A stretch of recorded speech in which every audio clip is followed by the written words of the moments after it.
Hello team, today's challenge is wider aspect ratio, where we're given some dimensions as strings of all things, and we need to first find out which one has the bigger aspect ratio, only according to the width. That's going to be very important later on. And then we need to return a formatted aspect ratio. So the easiest way to do this is to get the decimal versions of these for the comparison, and then we need to convert the one that wins into this format, which is kind of a few steps, but I think we can get it done. So over to the code, we're going to start out by splitting these strings because right now they aren't that useful. We need to be able to do something with those. Okay. So right here, I'm going to create a const. I'm going to call it a parts, just like this, setting it equal to a function we haven't created yet, which is dimensions. Get dimensions from string. Okay. And we're going to send in the letter A, right? Now down here, we're going to set this to B and this one to B, and then we can create this. Okay. So copying it, making sure that it's here, and function, pasting that in. B is a useless name here, so let's make it string, okay? And then we return the string, but we're going to split it, okay? We can split directly on the X, right? But there's an extra step in here. It's not really needed for today's challenge, but it's something that you need to be aware of because I've said it before and I'll say it again. Split return strings, right? We're getting just the numbers because that's what we're guaranteed to have, that sort of format. But the numbers are strings. So we currently get an array of strings, which means that there's a chance that they could concatenate into strings. We really want numbers, so we should go dot map, sending in that number and converting it to a number. Okay, just to be sure. Again, for today's challenge, this won't actually affect us. You could reasonably comment this out later, and it should still work. But I like to do that. And later on, something we might do is we might test the string format, right? We should probably do that. So test string format, a little comment, so that we can take that on. Okay. With that, we have these array parts, right? We have these two arrays that have the width and height, because that's the format we're guaranteed to get today. But again, trusting that, do I trust that? I don't know, right? That's something that I'm going to talk about in a second. Okay. Now down here, I can do the other work, and for this, I could really just do like width divided by height and do a comparison there. But I like to have the same level of abstraction. So if I'm using functions in here, I want to try and keep using functions, even if they're going to be one-liners. And you'll see that right now, okay? So we get this. It's going to be get decimal ratio, like this. We're going to send in a parts, but again, it's an array, and we want that to be the parts. So a parts, we spread it out. And we're going to see if that is greater than the same thing, but B parts, okay? B parts, just like this. And if it is, then we're going to do one thing. If it's not, we're going to do the other thing. We'll come back to these second A and B's in just a second, okay? But get ratio, we take that, create it up here, okay? So function, creating that. This is not useful, so let's change it to width and height, just like this. And doing stuff. What are we doing? Well, we're returning width divided by height. Again, it is a one-liner, but hear me out for a second. This reads very cleanly, right? It's like, okay, I'm going to get the dimensions from the string. I'm going to get the decimal ratio, and then I'm going to do something else as a function. We're about to create another function in here. So these are all the same level of abstraction, which means that it's easier to reason about, right? And easier to test because, again, we might want to do some other testing in here. We'll talk about that in a second. Test for numbers, maybe, right? Maybe we want to do that. So being able to break it out and have that test makes sense, right? And we might need this in other places too.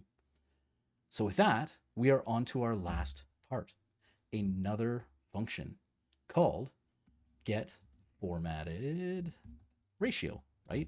We did the decimal ratio. Now we're going to do the formatted ratio. Same exact argument. So A parts, just like this, grabbing all of this, bringing it down, changing it to B parts, and creating that up here. Now, in order to get the ratio, whoops, let's do this right. So function, this again becomes width and height, just like this.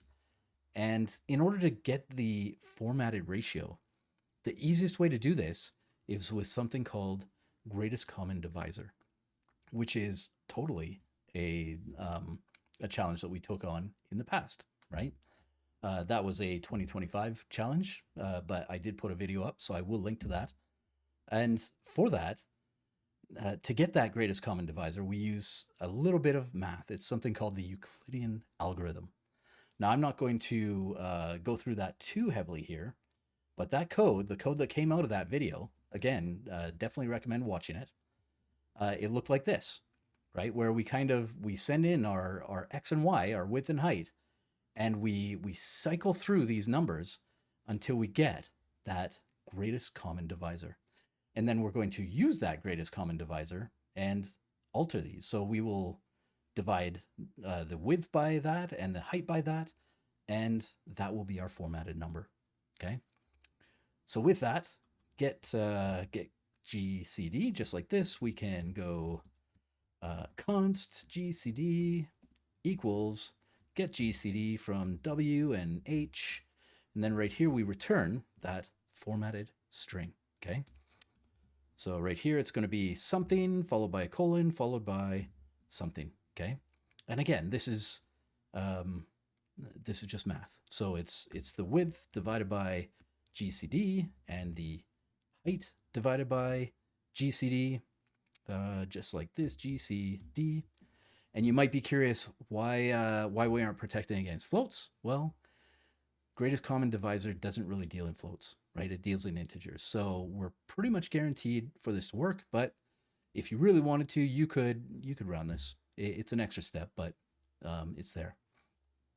But with all of that and everything in place, it should work, and it totally does. Okay. So again, we broke it out into some steps. We brought in some code from a previous challenge, right? Super fast, the while loop, instead of using recursion, which is the other version that I showed in that video. So again, go watch. And we use that to get the greatest common divisor. But before that, we had to, again, it's very readable, right? Because it's all on the same level of abstraction where it's like, oh, we get the dimensions from the string. That seems pretty clear, right? We get the decimal ratio and we do a comparison against this decimal ratio. That seems pretty clear. And then depending on the result of that, we either get the formatted ratio for A or get the formatted ratio for B, right? And that get formatted ratio uses that greatest common divisor to make it all work. Now, again, I talked a little bit about the tests. So if we wanted to, I'm not going to write these out for you, but down here, I might just have a test, okay? Let's go and format that properly, just like this, brilliant, right? Where I test A and B to make sure that they are the right format, right? Any number of numbers followed by an X followed by any number of numbers, making sure that that's true, otherwise throw an error, right? Or I might use that same thing up here in get dimensions from string, where instead of all of this, I have the same thing, but just for a single one, right? I didn't need sum for this, right? Where it's, we're testing that exact same thing, must be correct format, or, you know, we could keep going. So if I really wanted to, I could do something here to make sure that I'm getting only numbers. Again, this step here, right? If I got rid of this, well, now it stops. And why does it stop? Well, because must be numbers, right? So if I run this again, must be numbers. That's our error message. So these error messages can actually point to which function is breaking on us, right? That's very helpful stuff.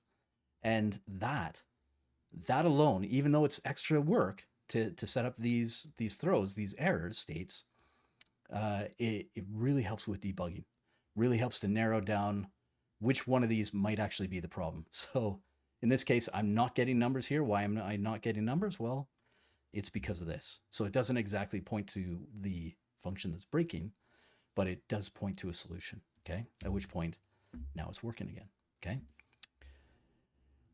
So that's it. Again, it's a few extra steps to do it this way, but I really do feel like in the long run, it's easier to maintain, right? We can test each one of these little functions. We have some good error states going on that I just kind of tossed in there as an extra stretch goal. And it all just works. And it all hinges on this levels of abstraction, right? Which is really, really handy. A really good way to think about clean code, okay? But maybe you don't think so, or maybe you do. I don't know, right? Let me know in the comments what you think about all of this. Did you like it? Did you hate it? Again, not every solution, just hopefully one good solution.